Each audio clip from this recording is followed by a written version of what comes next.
welcome to the Southbound Podcast. I am Patrick Reed, your host for Blue Water Civil Design. And today's guest is a father and son duo, Mark and Ryan Johnston.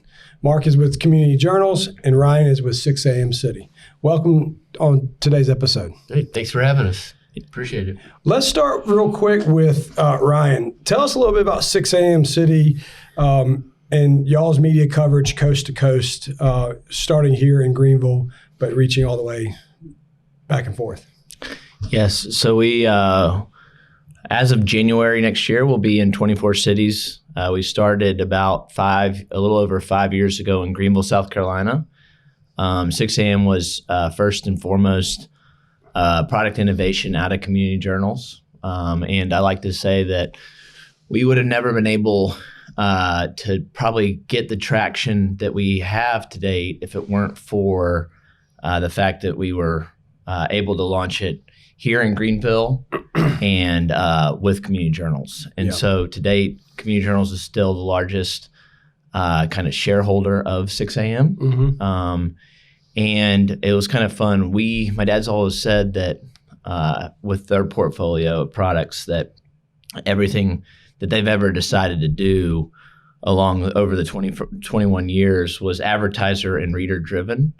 And ultimately that's what Greenville Today, which is one of the 24 brands under 6 a.m. was, which is advertisers were looking for a different way to leverage the content investment that they have made into the storytelling. I mean, that's what your brand literally today is, investing in storytelling through the Southbound podcast. Right. And you need to leverage that investment. A lot of time and energy and money has gone into that storytelling to connect with the community, and they needed a better environment to integrate that messaging to the audience they were looking to target. And you pair that with the fact that today everyone's a content creator, whether it's businesses, your mom, your grandma, your daughter. Yeah. And it's great content. And because it's digital, they needed an environment that they could share it with. And so it's no longer just coming from the local TV station or newspaper or radio station. Right. So we saw an opportunity because of the amount of content coming out of Community Journals, and then the amount of, and an opportunity to create a brand that the public felt like they could participate with. And we started it a little over 5 years ago again. And we'd like to say that a lot of times, as over the last year, people ask us, why have you picked the cities that you've grown into? Why those cities and not other cities? And we literally talk about a number of metrics, but the first and foremost is this idea of pride in place as a metric to evaluate how excited people are to live in a city. And that can be looked at through a combination of a number of specific metrics. But, Greenville, South Carolina is kind of funny. The amount of pride in place that people that live in this city have for Greenville is exceptional. And we were just really lucky to have, 18 years of advertiser support.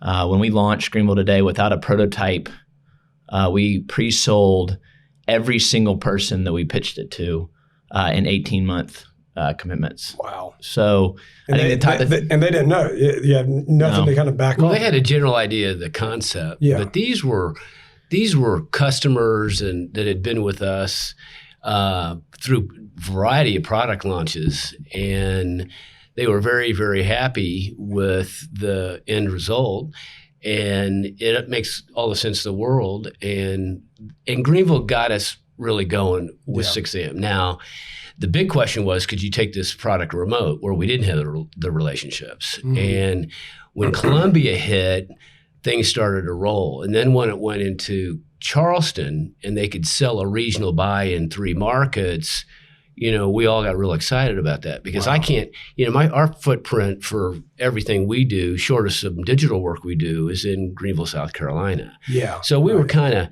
we were limited to the scope of the clients we could work with. But, again, once that regional buy, advertisers were buying into a regional buy with us. And at that time, that was a Community Journal product. Yeah. Everybody got real excited. Well, let me ask a quick question real quick. tell us real quick the practicality of Greenville today, 6 a.m. City. Like, so one of the things I use it for a great deal is I'll skim through it, but the must-dos, when I'm sitting there going, what am I going to do with my children this weekend? I don't have any ideas. There's no baseball game. There's no football game. And I'll go and I'll look and I'll see like, oh, there's a festival going on at Ford Field with this, that, and the other. And it's usually published on Greenville Today. So tell us a little bit about that. Well, the practicality is it's a newsletter first product, meaning that it's habitual in the fact that it comes every morning at 6 a.m., hence the name of the company. Mm-hmm. So we knew that people wanted to start their day locally and without raising their blood pressure. So we intentionally, from day one, focus on that. We like to say that it's no nonsense, no crime, punishment, hot topic issues. We love to talk about the exciting things that are happening in your city where you're living. You're exactly right. We focus about half on events, half on news. The news we talk about is where and how to get involved and to pay attention to how cities are growing. Mm-hmm. Of course, cities have growing pains, but when we talk about growth, we talk about solution-oriented ideas of other cities, how they're dealing with growth. Wow. And we believe that that kind of energy gets people excited to come and see what we're talking about that day. I think something else when I say what we are talking about, Greenville Today, for example, has 70,000 daily subscribers. So this morning, 70,000 people received Greenville Today. Well, what we've done is instead of trying to do it on our own, we like to say that's 70,000 people talking about the news together. So if you're excited about a new podcast that you're creating, or if your kids are doing, or if your wife's doing a huge new awesome music festival, she's going to make sure that Greenville Today sees it. Yeah. So the ability for the community to understand that they can participate by sharing information with us. And one of the big things also that we've got to do is we've really paid attention to the reader feedback, so that we like to say that we're data-driven and dialogue-driven. Right. And so paying attention to the data of what people say that they actually enjoy reading, seeing what they actually open and click on, we know what they want more of. And so we dial into that and we can learn from it. And now that we're in 24 cities, we're not learning from 70,000 subscribers in Greenville. We're learning from 750,000 subscribers across these different cities. And so it's really helps because our ability to learn much quicker and provide readers. You said it perfectly. You're going to open it, you're going to skim through it, and you're going to see what specifically jumps out at you that fits your interest. Right.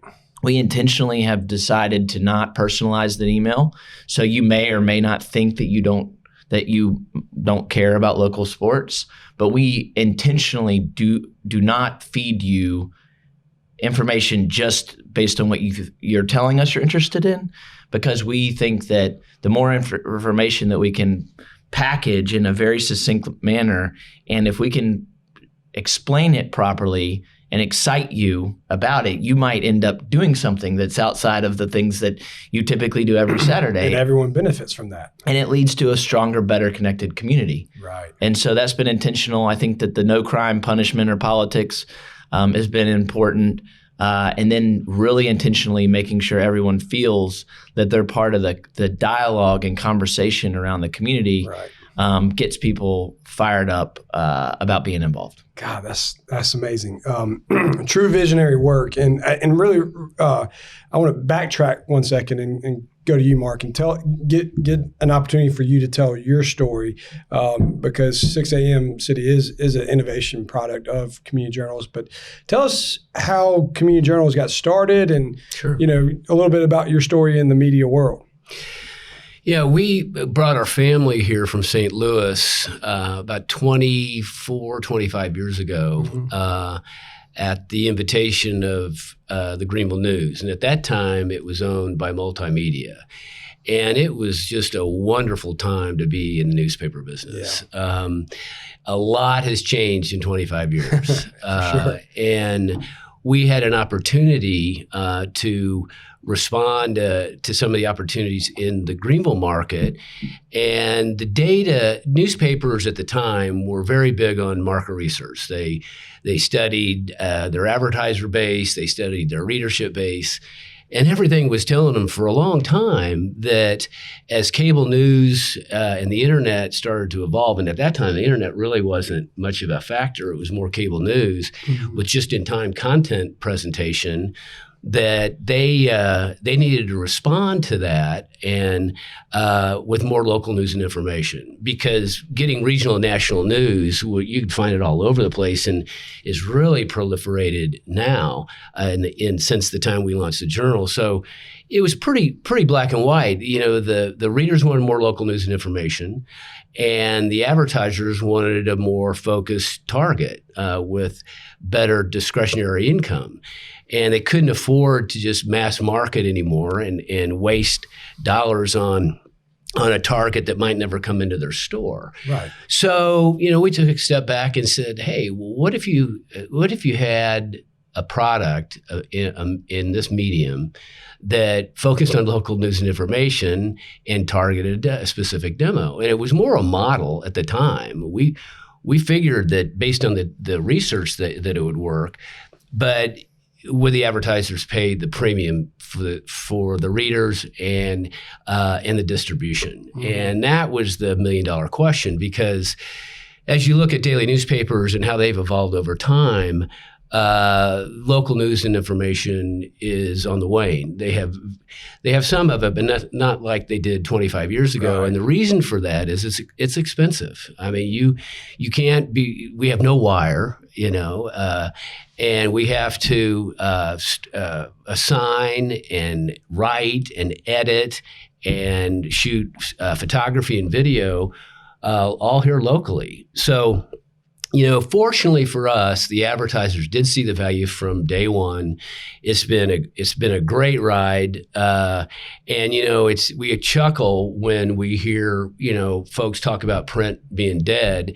Well, there's some challenges for the daily newspapers and some of these national publications, but here in Greenville, this market has responded very well to us in our product offerings over the last 22 years. Yeah. I think it's also important to think about that people have gotten so used to getting content for free that all of a sudden, until they understand the value of that content, they won't pay for it. So we get a lot of feedback with our product that why are you including newspapers or other sites that have paywalls?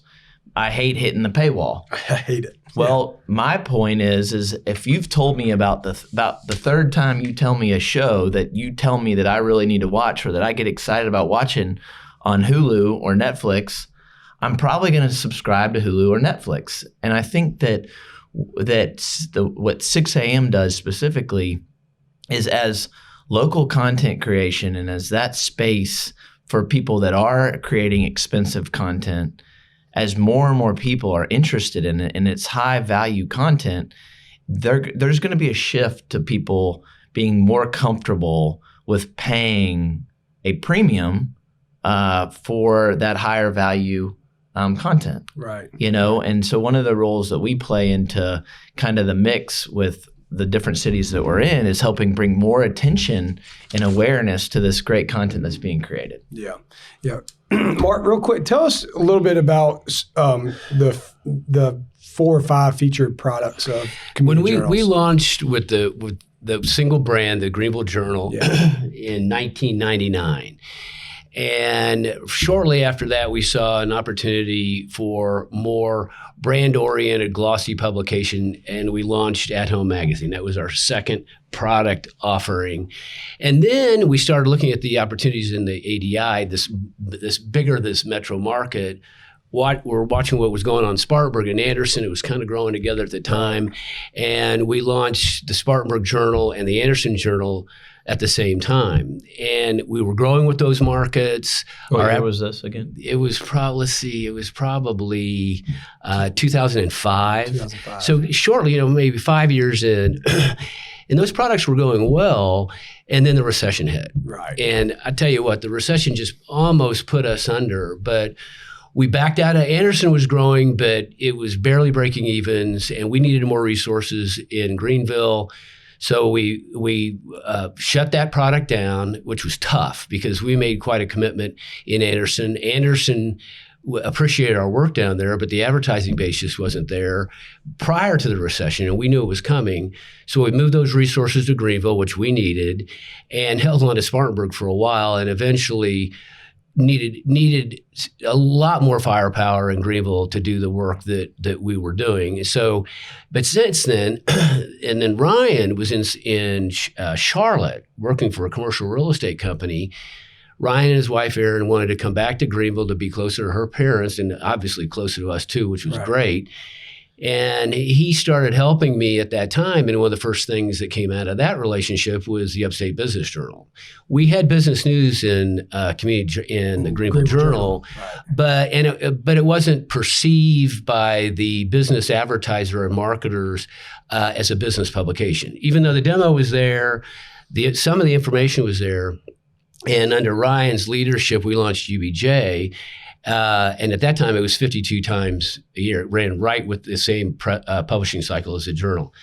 But it was a little too much. And so now we've backed that off into a monthly, much more robust publication, more a magazine format, once a month. And that, since his move to 6 a.m., that was a really good move for us. And then right after that, at that time we were publishing only 3 glossy publications with At Home, and our advertisers wanted more frequency. They were still running certain retail products in the journal, but they needed the high gloss branding message. And just, gosh, it was 8 years ago, like today, I remember distinctly at Christmas time, Jack Bacot and his team, we started talking about what would that look like. Make a long story short, here comes Town Magazine.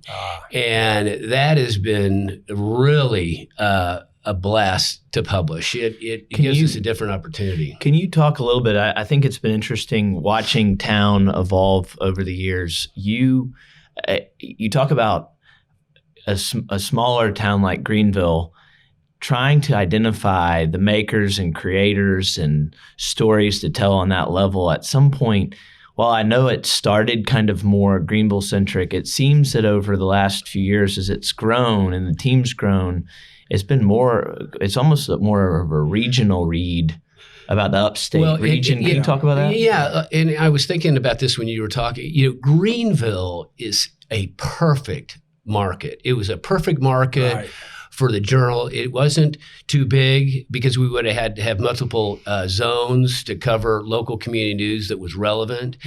And it wasn't too small. And I think that might have been the problem we had in Anderson and Spartanburg. But fortunately for us, it's been our good fortune, along with a whole lot of other businesses, including the business you're in, that the way Greenville's grown. So that was a concern. I mean, you can rock along with 5 or 6 issues of really interesting stuff on people and things going on in Greenville, but at some point, the concern was, hey, are we going to run out of content? But fortunately, Greenville has been growing so fast, and the way it's grown has allowed us all kinds of content and interesting people moving in the market and covering. And the arts continues to be very vibrant and strong in Greenville. But the reason it's not called Greenville Town or Town Greenville is that we needed an opportunity to push it out a little further. And we're doing that. So the discussion has been, hey, can we take this product into North Carolina and expand the product? It's tough. The publishing business is a challenge because of a lot of factors, including expense. That's one of the things that makes this situation so beautiful. One of my top expenses, as you can imagine, is printing. These guys don't print anything. I mean, it's fantastic. Another thing is content. They produce some content, but they aggregate it from some of these other content producers. And they don't have any distribution costs. I mean, it's just, if you took the publishing model and tried to figure out a way to continue to offer a product of value to the customer base, and you didn't have 3 of the top 4 expenses, short of personnel, they certainly have a personnel issue, but even that, they don't. We launched the journal, we had 54 full-time staffers in Greenville. I mean, we've gotten better, we've tightened it up, but still that makes that model beautiful. So after we launched Town Magazine, and all along we have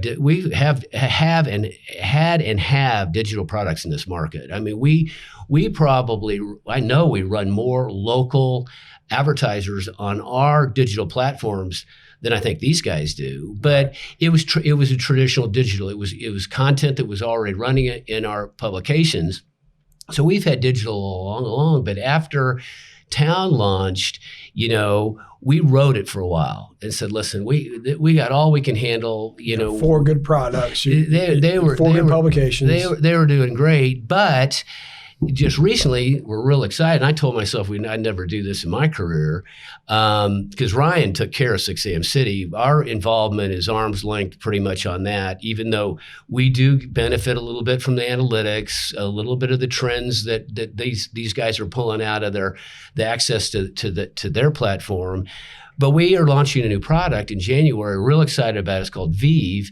And that, back to your comment about reader-driven, advertiser-driven, this target that's 50 plus, not a senior publication, but guys like me, I'm 62 years old, and we're still in the game. We're still our lives and careers are changing. We're coming out of going full blast in our jobs and building our careers and raising our families. Things start to change, and this is coming out in January, and I saw a mock-up on the right before I got here, and it is fantastic. It's a lot of our products they have independent editors and managing editors. This one is going to be done primarily by the content team of community journals, our top-end designers, and our relationships with the community and stringers and freelancers and photographers, and it's real exciting. But adding those, and it's quarterly, so adding that, we publish now 93 print publications a year. And a lot of the market doesn't see everything we do because we publish the Visitor's Guide for that Greenville, which is probably our largest product that we do. We also publish both of the Cliffs membership magazines, or by far the most top-end work we do on the print side with our partners at the Cliffs. So it's a lot. Yeah. So you took a dig about that we don't have certain expenses. I think it's or the amount of product that and the type of investment it takes to create quality content. I think the problem or some of the pushback that quote unquote aggregators get in today's world is that it's cheap. You're just taking all this really great content and you're just throwing it back out there. Man, lucky you. Well, what we're really doing is investing in community and in creating this distribution and delivering an audience that, again, should take advantage and appreciate that content. And so one thing that I like to remind, and I'm proud of our team for, is that, for example, if you take Greenville Today this morning, I bet there are 47 to 50 links in there. I bet there are between the proper time, the place, the location, the formal name, that's a lot. All of this information, that's just in the morning's newsletter. So then you have to repackage a lot of that content and engage with our different social media audiences. So 2 individuals in every single market are responsible for what we call an inbox zero. So we try to respond almost to every single piece of inbound email that the team gets in every city. To share. Typically 100 to 150 a day. We pay attention to the social media engagement, and then we have to make sure that we're doing our absolute best to put out factual information in a way that continues to build and keeps the trust of our audience. So when you think about it, what we say internally is that we aggregate, curate, narrate, and facilitate the conversations of the community. So we are flipping it upside down in the fact that it's not the newspaper or the TV station delivering content. It's that this is the content of this community. And this is, and again, one of the things that I didn't tap into is that to run around trying a bunch of different ways to get people excited to participate is very hit or miss.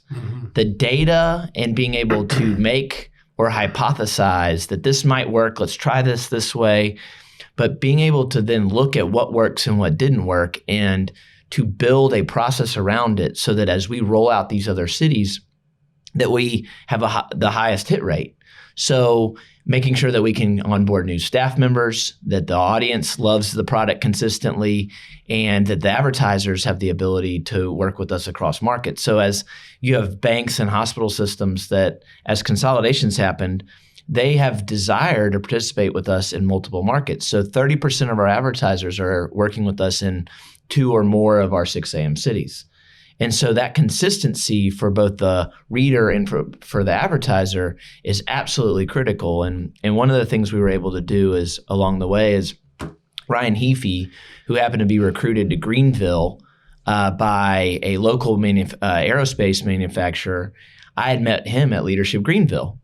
And we got to know each other after trying to think that we could solve all of Greenville's problems. And he was in between opportunities. And at Community Journals, we didn't necessarily have someone that could help really lead the this new project for us. We needed to be involved, but we needed somebody to do some of the legwork. And so Ryan came in as a consultant, worked directly with the two of us to be able to get all of our ducks in a row. But similar to one of my dad's favorite stories about launching of the Greenville Journal, the team was at the Peace Center, big launch, everyone's excited, and then they looked at each other and said, holy crap, we got to get back to work tomorrow because we got to, well, unlike a weekly, we needed to put it out the next day and the next day. And at the time there was like Heafy and a new hire of ours, Mary Wilson. And so we knew that we had an opportunity to build from day one using digital with this idea of if this could work in Greenville, what would it look like in 5 or 6 cities? And so we like to joke at 6 a.m. that it's a controlled chaos environment. And Heafy is the control and I'm the chaos. And I think that has really helped position us as we've built upon the traction we've taken out of Greenville to really be agile and innovative as we're trying to figure out the consumption habits local and how we can best position the brand to work with advertisers. The other thing that's critical, when I said that we might not have been able to do this if we were anywhere else but Greenville. So my father, Community Journals' company was started with local seed angel capital that came out of entrepreneurial endeavors in Greenville with folks like Leighton. And Leighton Cubbage was the first to step up, real excited. Doesn't take a whole lot to get Leighton excited. Oh, yeah. Real excited about the prospect of what this could do for Greenville. Doug Greenlaw was there from the get-go. I still remember pitching him on this idea on his back patio before he was running to catch a flight. And I knew Doug a little bit when he was here running multimedia, but he spent more time in New York than he did in Greenville. But MTV, I knew him. He'd presented a couple times to my team. Really a strong marketer, and felt like if anybody would get this, Doug would, and he did. And he's been there by my side, just at a moment's notice through thick and thin. I mean, like I said, when we came through the recession, boy, it was a challenge. But one thing I want to mention about Ryan, as it's different than what I've done, it makes my business look very simple. Greenville knows us and knows our products now. Right. It took a while to explain what the Metro-wide weekly was when we launched the Journal, but we call and we're with Town Magazine or with the Journal. These folks know exactly what these guys are basically, it's a new medium. I mean, some of the national players were doing this for a while, like Morning Brew and some of these other guys that have come and gone. But for the most part, trying to communicate what they're doing and the value of it to a marketer is a challenge. And another thing, too, is they're rolling out a national brand. And the complexities, just watching and talking to Ryan about the challenges of doing that, we've never had to face that. But it's, think about it. They're literally coast to coast with this brand of 6 a.m. City. Well, I think that I appreciate that. One of the biggest ways for us to get in the door with a new medium trying to introduce ourselves in San Diego is when you introduce that you're with San Diego Today, and that person immediately says, "Oh my gosh, I didn't know where this product came from, but I love it, and I want to take a meeting." And so that's why it's absolutely critical to have the product consistency to ensure that when we deliver to the market, there's this idea of the darling factor. Oh, what's the San Diego Today or Seattle Today? And I read it and I got to come back, or we potentially have lost you forever. And so the ability to capture and hold someone's attention and build that relationship and that trust is absolutely paramount. But what I also wanted to share with you, I appreciate you bringing the backstory on some of his investment. Another one of his core investors, and I won't name her name, you're welcome to, but she said, "Hey, I want to invest in Town Magazine because of the amount of attention and awareness that you will bring to all of the arts and nonprofit community." She goes, "I could write a check," and I don't know if this is true or this was one of my dad's big fish, but he was explaining the value of investing in a communication vehicle. And this individual had understood it. And she said, "I could buy a local nonprofit 5 computers to have a computer lab. Right. Or I could give you this money and you're going to shed light and tell the stories of 500 nonprofits."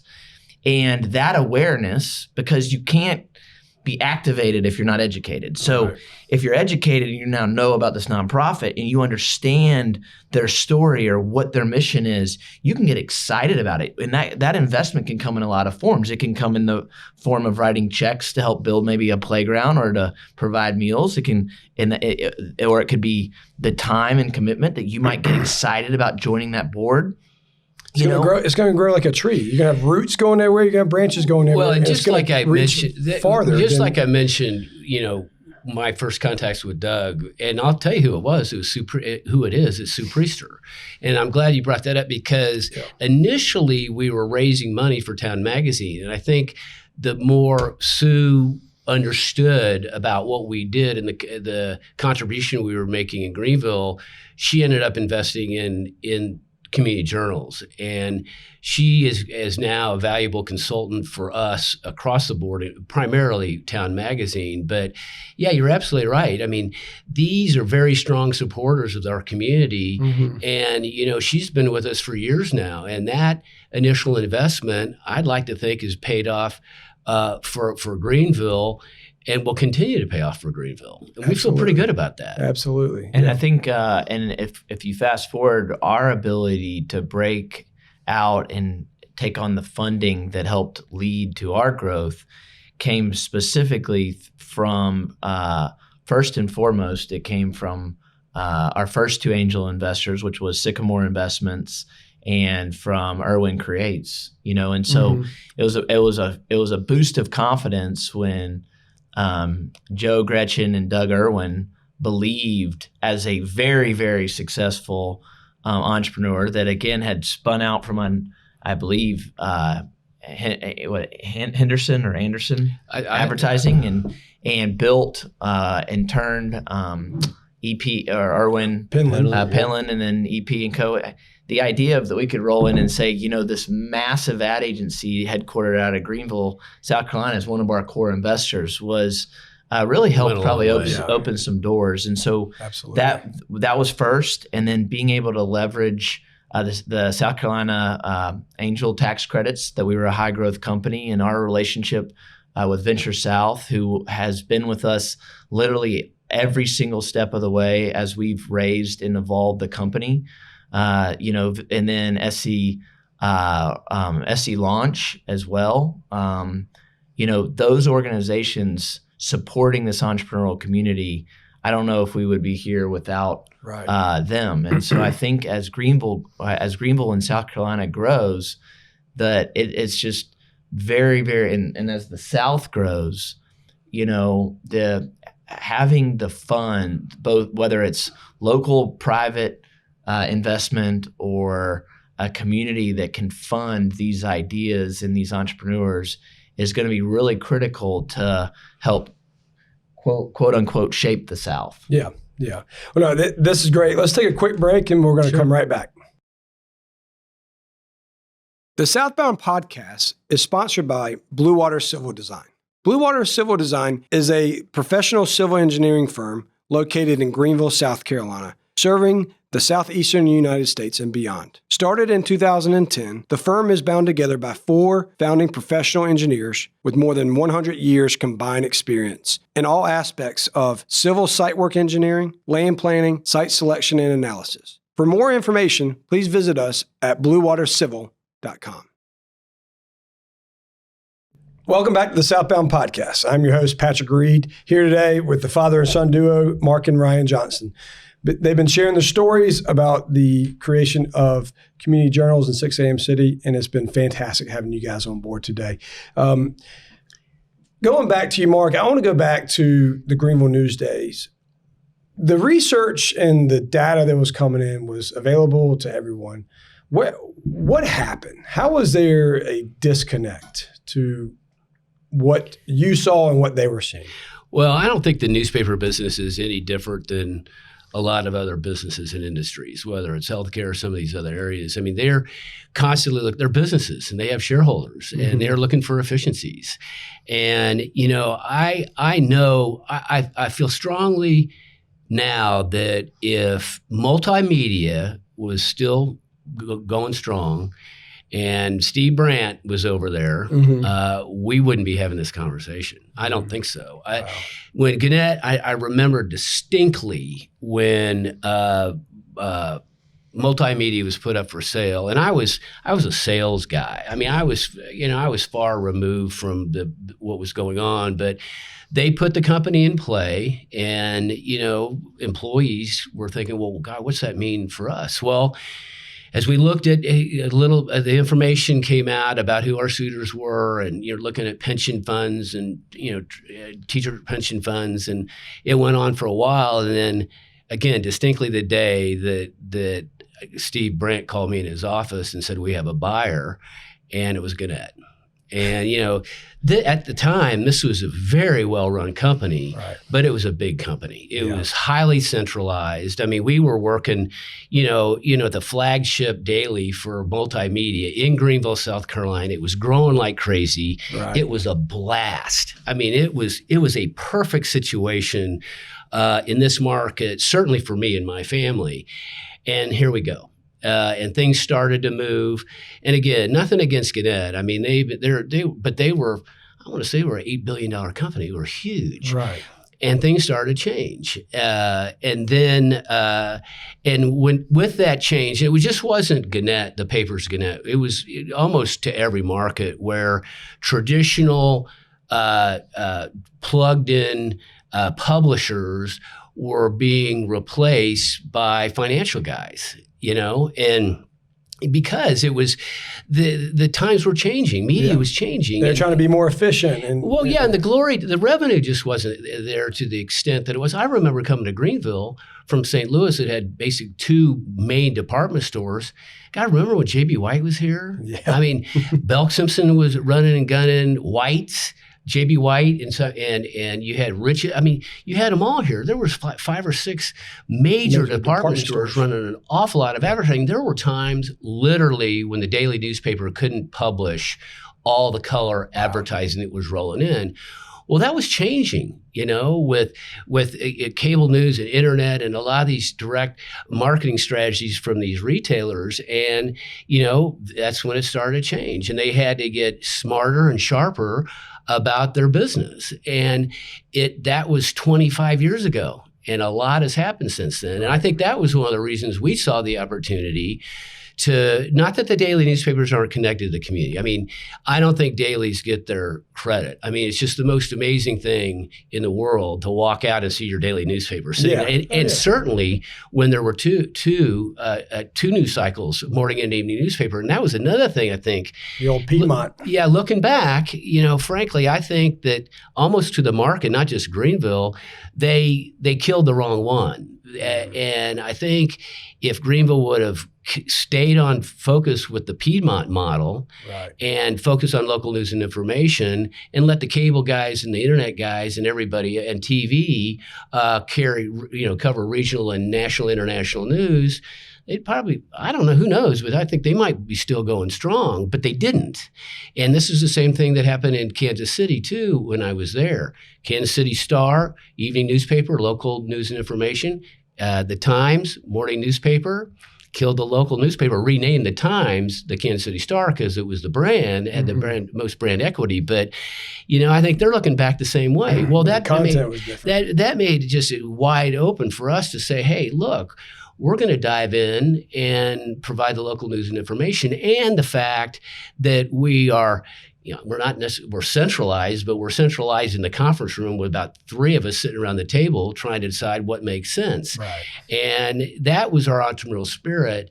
And I think it's just recently that, believe it or not, 20 years in, that we are not behaving so entrepreneurially anymore. I mean, we were fighting to grow this brand, get through thick and thin. I mean, 9/11 hit less than a year into our work, and that kind of threw us a curve. Got through 9/11, got through, like I said, through the recession, got through COVID, and we've got a fantastic team running it, other than just me trying to sell advertising, and also I know.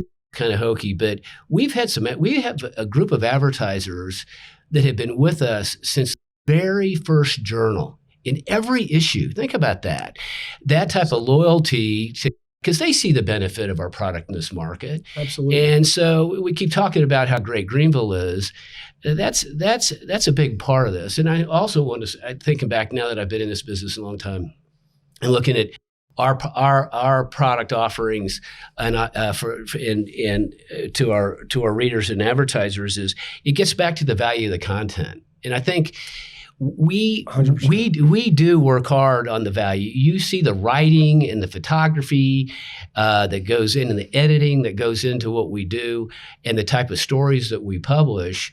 It goes back to value. Our advertisers don't pay. I mean, our readers don't pay for it, because we need to deliver our advertisers pay to talk to those people. But the same thing, you can look at these newsletters all over the country, but not the way these guys do it. Yeah, and I think that fortunately for us, our competition that are now owned by these big companies are just tightening up, and that just is more opportunity for us. Yeah. I think it's going to be fascinating, though, as you look at these cities that have all this opportunity to grow, and it's not cheap, no matter what and how you share information with the community, that none of them want to quote unquote advertise.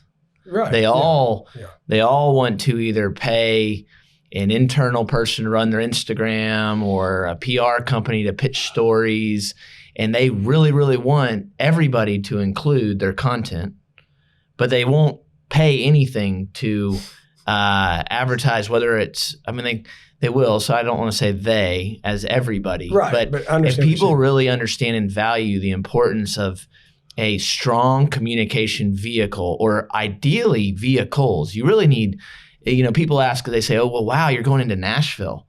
Well, aren't you concerned? There's a lot of content creation that's happening all over Nashville, and some of it really, really good. It's like, no, that's even more of the reason that we're excited about that.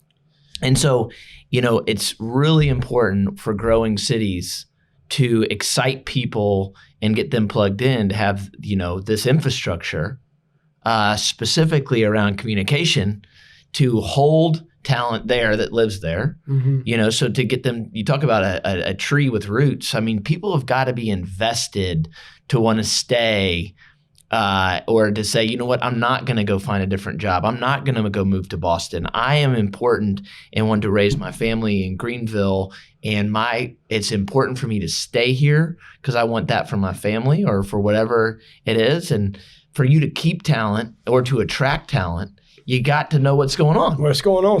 So I think that people need to be careful as they continue to just, think that they can just buy Google AdWords or SEO, that there's no context, to those delivery mediums, or there's not a relationship. I mean, I don't have a relationship with Facebook or with Google, and I think that that's ultimately one of the things I mentioned. We have 2 editors in every market. Those editors their business card could say publisher for all it matters to us. We want them to feel the ownership and the responsibility that they are in charge of that product.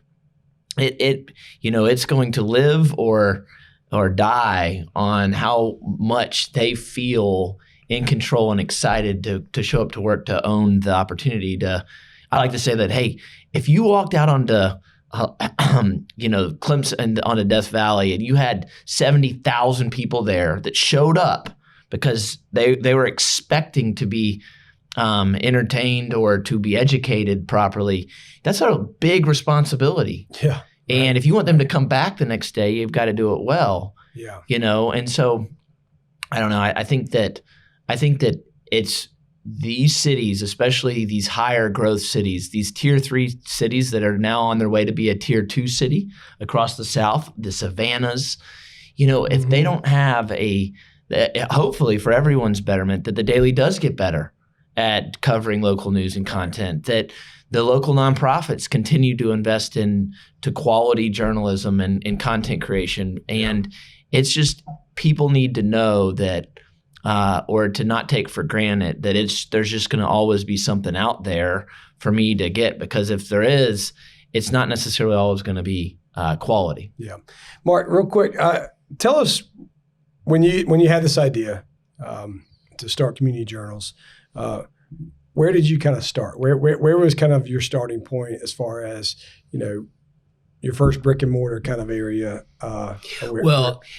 I don't tell this story very often, but my wife tells it all the time. I mean, she was there from the beginning, literally at the kitchen table. I mean, you read awesome. those stories, stories, but guys, it's so true. And as we started putting the pages, in fact, the original plan for the journal was not to come to Greenville. The model were these micro community papers, and we wanted to start in the Golden Strip with a Malden Journal, a Simpsonville Journal, and a Fountain Inn Journal, run 50% common, which was of interest to the whole market, but localize each one more specifically. Well, and we did. We jumped down there. We started cleaning out a building. We were putting the paper together. Donna was literally cleaning toilets at this place, and we were getting ready to buy this building. And then overnight, I was driving down there. Overnight, there were just like magic. There were just Greenville News, Tribune Times racks all over, brand new racks, gorgeous. And these guys were not messing around. They knew you were coming, so they. And we thought, it was just, I about ran into a stop sign. Well, but it was the best thing that ever happened to us, because we started to evaluate the competition down there, and we needed to sell advertising. Right. And, the Greenville News, they could do whatever they wanted down there. And so we stopped, talked to some of our investors at the time and said, we're going to go to Greenville. We had friends of ours that we told about the Simpsonville Journal, that stuff, say, well, how can we subscribe? And it's like, well, it's Simpsonville. You live in Greenville. They don't care. Right? We're starving for content. So we came to Greenville and knew that the Greenville News, the daily newspaper, just couldn't drop their rates to be competitive. And so there we went. We were still we lived on Club Forest, and literally at the table in our kitchen. Since then, we had an opportunity. We went down to the right below where Spill the Beans is right now. Yeah. We are down next to a doctor's filing office underneath the Church Street Bridge. It's not there. The camper, the Liberty Bridge is now. Yeah. And it was you can park under the bridge.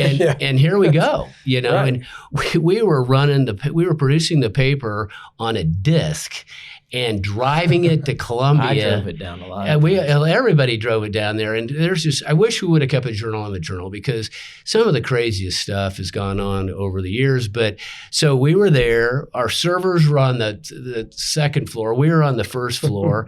We were producing the paper at 2:00 in the morning. And if the servers went down, there was nobody you could talk to. I mean, it was crazy. But we also had a lot of support from the state newspaper. Those production guys down there, they hung with us through thick and thin. And then from there, and we had a chance to watch Camperdown, that whole thing start to come together. Yeah. But when the Innovate building was upfitted, we participated in that. And so we were there for quite a while, but then realized that we needed an asset. The company, basically all we had were a bunch of computers and things and our people.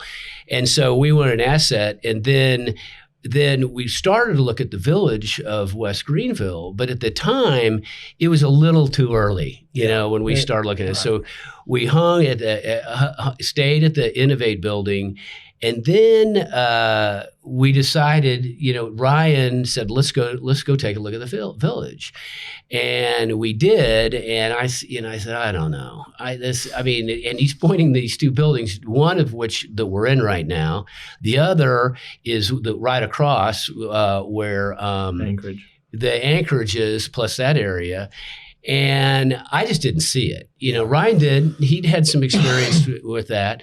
So we went and tried to buy our building. We had to buy a group of buildings. And at the time, we couldn't afford it. It was really a challenge. But because the individual that owned it, the Anchorage building, by the way, was owned by the physician that serviced the Brandon and the Woodside Mill. Each of those mills. Way back when? Each of those mills had their own local infirmary in the mill, but that's where the kids went and got their shots and their, the things when they had the flu and stuff. And his daughter, his niece, he'd long since passed away. She lived in Anderson. One thing led to the other, and we bought those buildings, and it was probably the best thing we've ever done for my business too.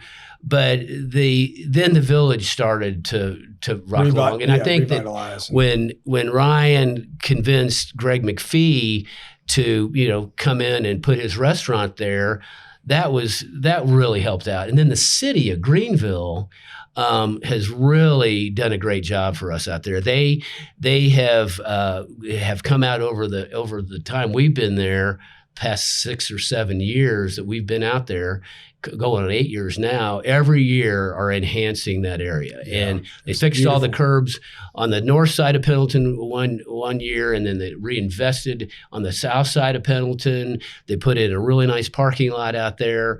They just repaved all the streets, are making a nice investment in the Flatiron building. It's just gorgeous. And you know how the city of Greenville does it. They do everything very, very well. And I think, and the great thing about that is they've done it with a kind of a private-public partnership. They didn't say, hey, we're going to do this. There was a lot of collaboration. And Ryan, you can allude to more of this because you were more involved than I was, but we feel very fortunate that we're the beneficiaries, again, of such a great community. Yeah, absolutely. And, if you go to the West Village today, compared to 10 years ago, it's completely different, and it's vibrant. More stuff is coming, more restaurants, more retail, and then you have all these art studios as well, which is fantastic because, that's one piece that you guys actually focused on and covered in community journals in 6 AM City is, local art and artists and culture. And I think that's and it was risky because as more businesses were moving out there, it's like, oh, we got to make sure that we keep this art vibe and this diversity in the village. Yeah. And it's actually some of those artists weren't even in their studios. They were getting the rents were so low that wasn't their core business. Yeah. But now the folks that have been moving in, not just the visual artists, but the bakeries and the restaurants and some of these things have really added a unique character to the village. It's not just that eclectic, and still maintain that art vibe too. Right. Well, and I'll just speak to the fact that when we moved out there, I'd say that half of the buildings were boarded up completely.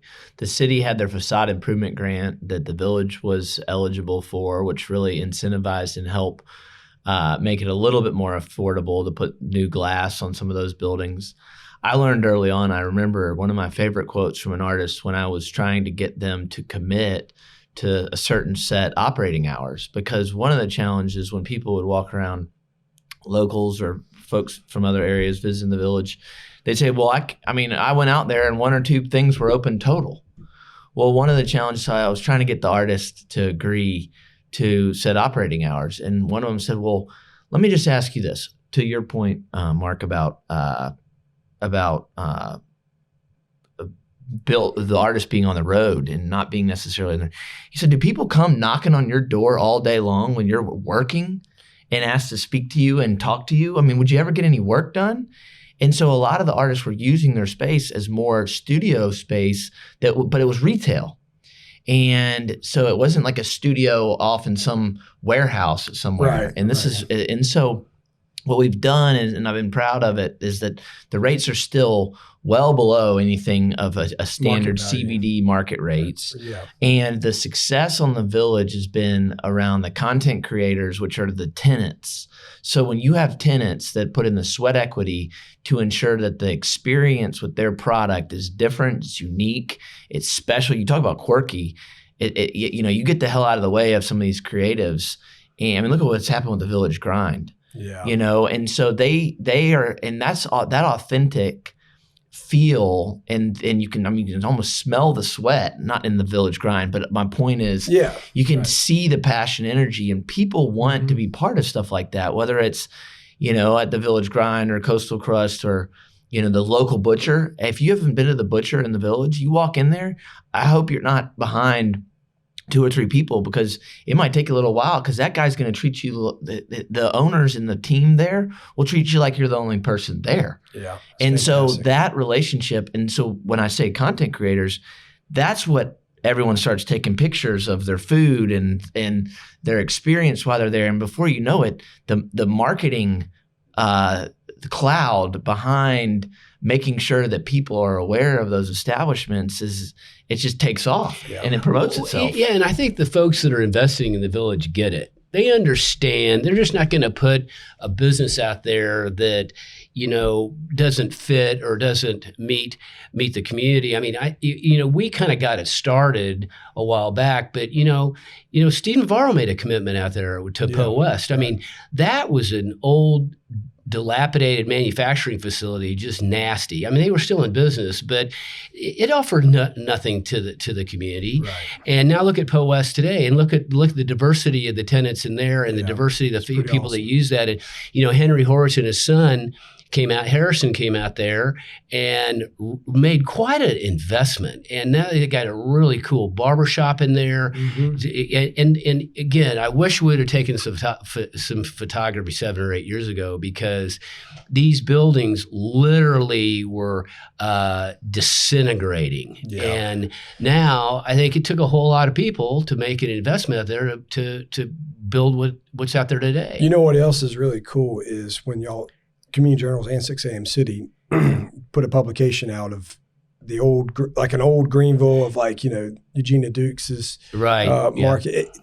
And that's the thing is you see it now as it is, but what it was is not always how it's been. And so to go back and capture that for a second and take a bit of nostalgia and go, man, I remember when it was like this, or I can imagine the way this was. And, Greenville being the textile capital of the world, we have all these mills and everything. And, the West Village being, kind of right there as the Monaghan Mill and Woodside Mill. And it's really cool seeing all this stuff revitalized and going through all that stuff. I got to speak the publisher and me.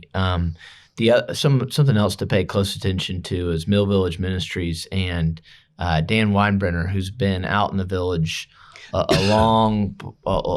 since I've gotten out there, and I've gotten to know him well.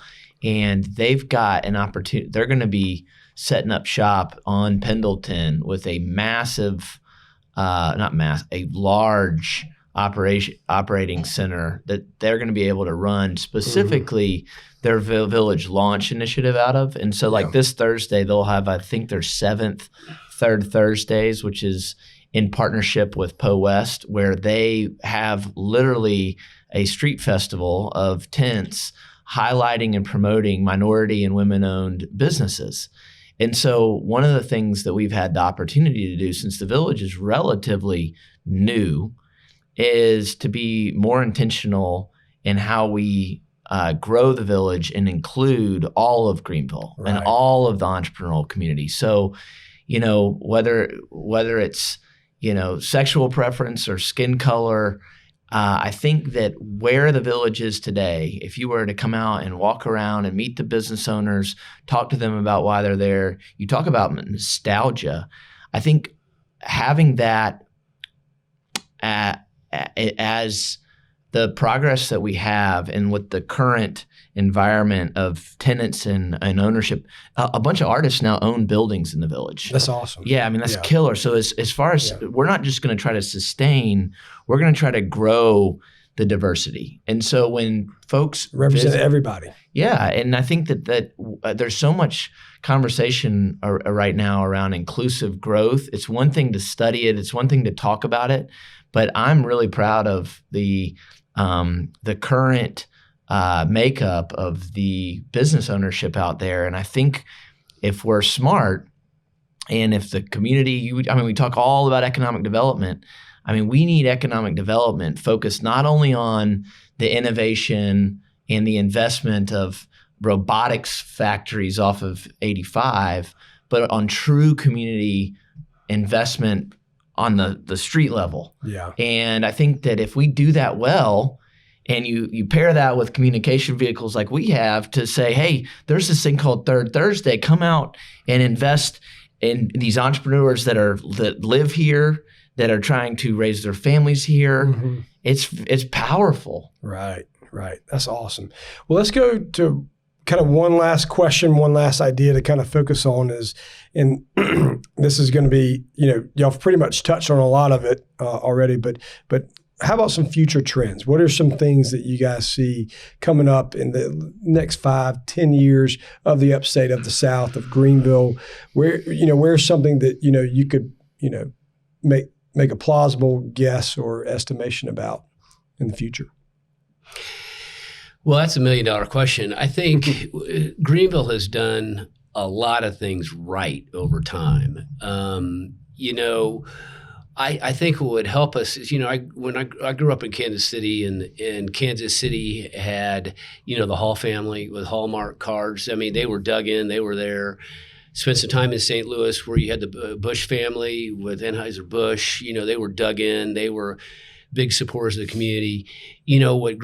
Some of those legacy families have kind of moved on that have gotten Greenville to where it is today. But the great thing about Greenville is there's a whole lot of people that have stepped in. You don't have to just rely on, Hallmark, the Halls to help, keep Kansas City moving forward. And that's a beautiful thing. I mean, when we talking to some of the folks in Charleston, because there are ad agencies in Charleston down there that are familiar with Greenville, that they say, Charleston is nowhere the giving, supportive community Greenville is. So I feel real good about the leadership in this community, the folks that are stepping forward. A lot of these folks, their kids are coming back to Greenville. Right. And so they're digging in. So you got a really nice second generation coming up after these families. I think we're one of them, but there are many. I think that bodes really well for Greenville. We're positioned in this mega growth corridor, which is one of the top, I think, nine hyper growth corridors in the country.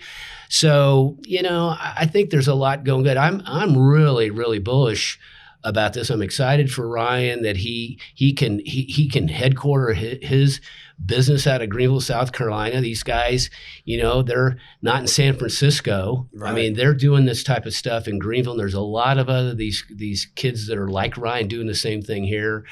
So I think we're in good shape, Patrick. Yeah, that's awesome. It is fantastic to see. It's like people are coming to Greenville because not a job, but because they know that it's good and they'll find a job. They're not afraid of that they want to go ahead and plant their stake in the ground now so that they have it for the next generation that they raise.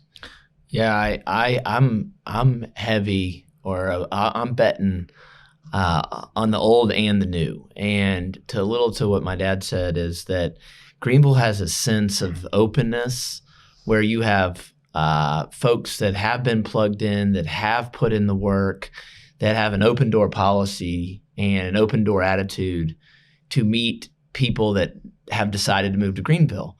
And all of this new energy, whether it's business, it's philanthropic, they're looking to call Greenville home now, and they want to get right in, whether it's getting involved in Greenville Women Giving to understand, hey, I just moved here from St. Louis and I want to know about these nonprofits because I was involved in St. Louis. Or they say, hey man, I just helped rewrite the urban code in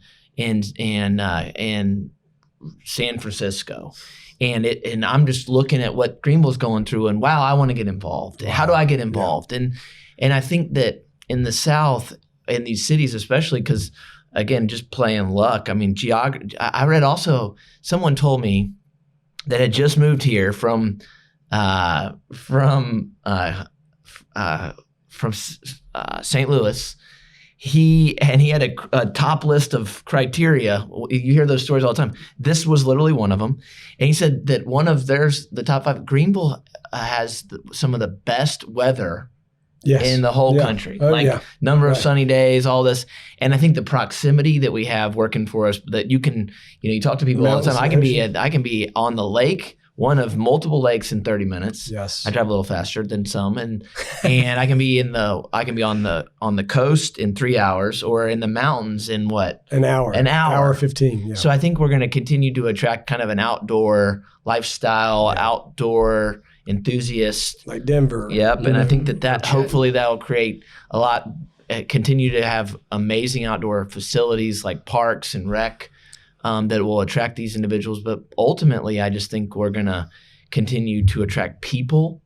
And I think that these cities, specifically Greenville, is in a competitive advantage when we have an attitude of leadership that's involved, that welcomes that entrepreneurial spirit. And to take it all the way full circle, I mean, that's why we're here. Is you had a newcomer, this guy and his family, these guys that moved from the Midwest. I mean, when I moved here, I met Patrick. We were at Augusta Circle, and I rolled into 5th grade with hockey jerseys, jeans, and a white turtleneck. I mean, we didn't pick on you. See, and so, I mean, but just to be welcoming to these individuals and say, hey, what do you bring to the table, and what are our assets that we can work together on is gonna be real fun to watch, over the next decade.